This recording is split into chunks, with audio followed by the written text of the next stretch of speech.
और जिहड़ी आज़ादी उन्होंने अपनियां जानां वार के लई, उसे आज़ादी नूं अज खतरा हो गया दोबारा। वो जिहड़े 5-4 घराणे आ उही हर खेतर दे विच अपना कंट्रोल करना चाहुंदे आ।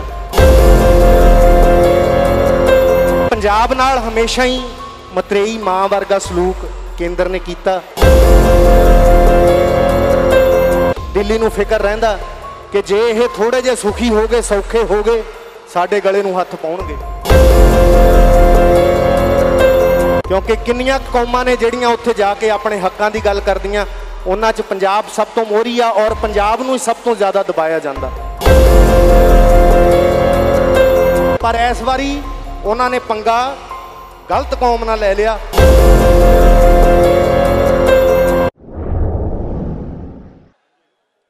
रो रो आखे धरत दुआबे मालवे माजे दी,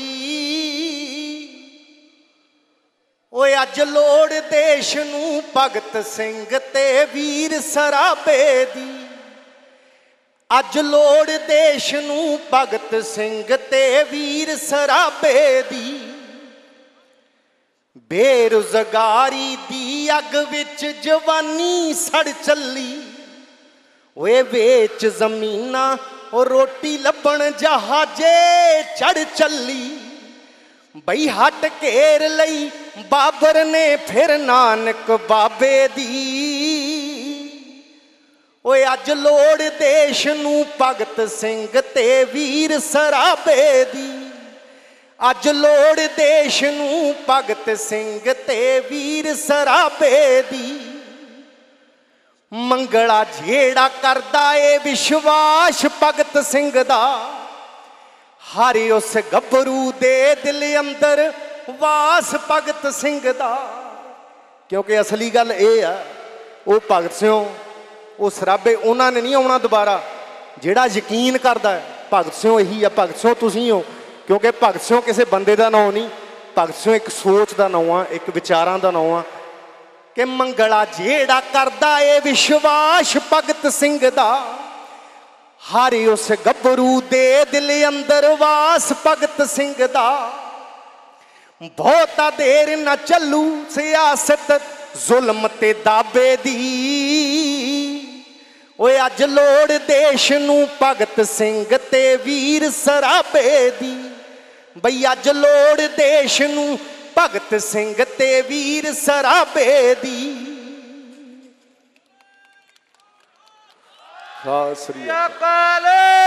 वाहिगुरू जी का खालसा, वाहिगुरू जी की फतेह।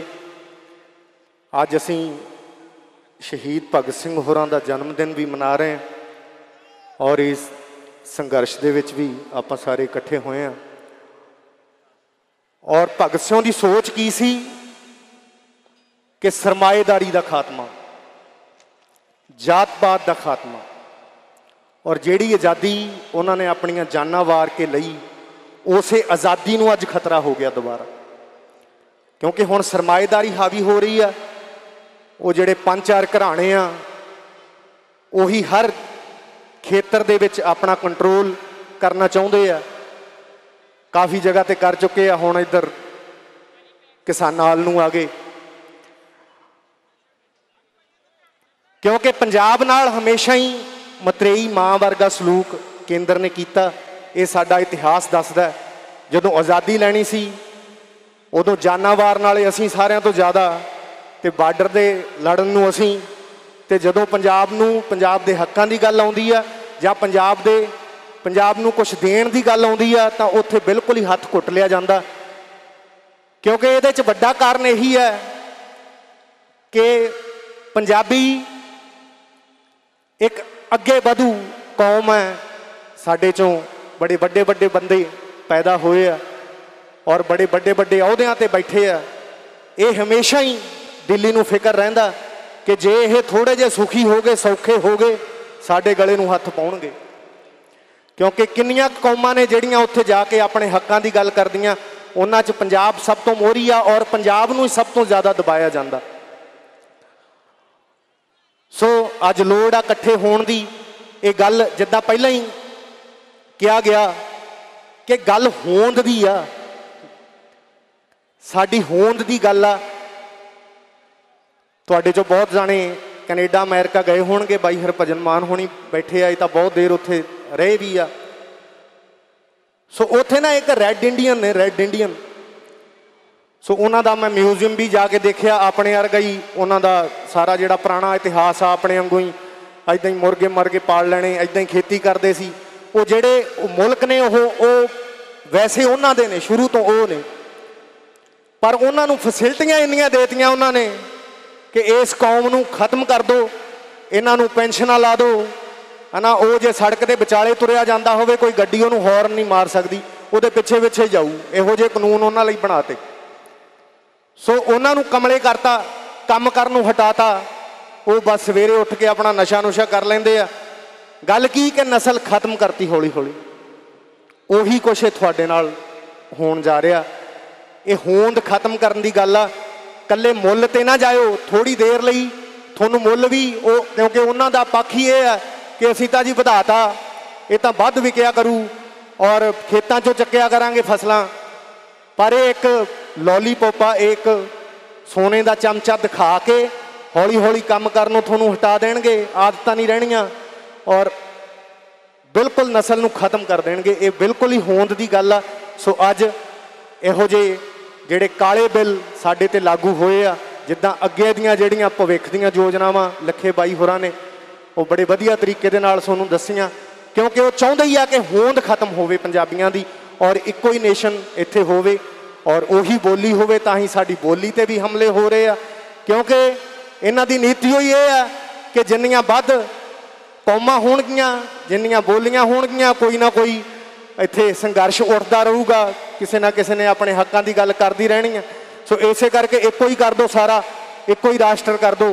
सो उहदे ते ये सब तो वड्डा हमला जिहड़ा, क्योंकि पंजाब बॉर्डर स्टेट हुंदे होए भी सब तो मोहरी रहा, किसानी दे पक्षों मोहरी सूबा, और ये सब तो वड्डा हमला किसानां दे उत्ते होया।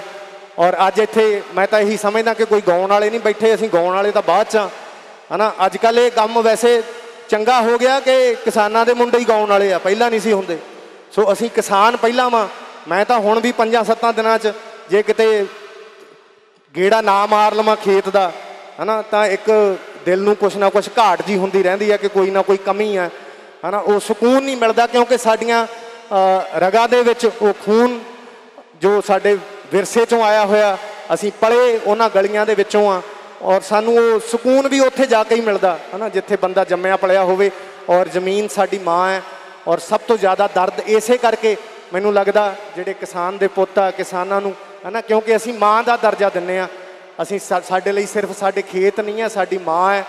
और असीं हमेशा ही तुहाडे नाल आ। मैं बावे वीर नू बहुत बहुत मुबारकबाद दिना।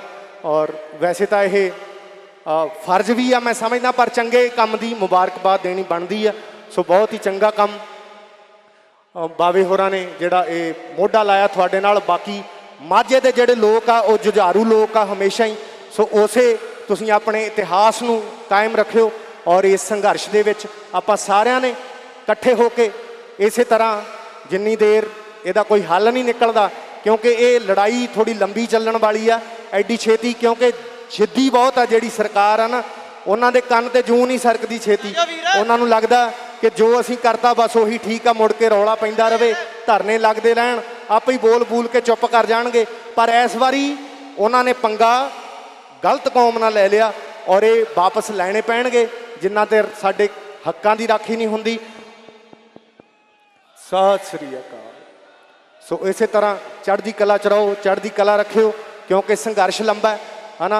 आपां छेती छेती डोलना नहीं और कोई हुल्लड़बाजी नहीं करनी, क्योंकि इहो जे संघर्षां च यही हुंदा कि इहनूं रूप होर दिता जाण दी कोशिश, है ना, रहिंदी आ हमेशा ही कि इहनूं हिंसा दा बना दो जी, ये तां लड़दे आ जी, उत्थे ये तां फलानी चीज़ नूं अग्गां लाउंदे आ जी, इन्हें तां कोई किसी बंदे ते हमला करता, किसी की गड्डी भांती। सो वो कुछ करके संघर्षां नूं फेल करन दी कोशिश की जाती है। सो उहदे तो आपां थोड़ा जिहा बचना।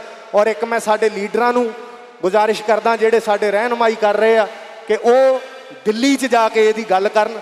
इत्थे पंजाब च धरने लाउण नूं असीं बहुत हाँ, है है ना, उत्थे तक गल पहुँचानी जरूरी आ और वो पहुँच सकते हैं। उन्होंने पिछे पिछे असीं भी जा वड़ांगे, पर वो सब तो पहला दिल्ली जाके, क्योंकि जाके गल उत्थे ही बननी है, उत्थे साडी गल पहुँचाउण। यही मैं सारिਆਂ ਨੂੰ इस मंच के उत्तों साडे लीडरां नूं बेनती करना चाਹੁੰਦਾ।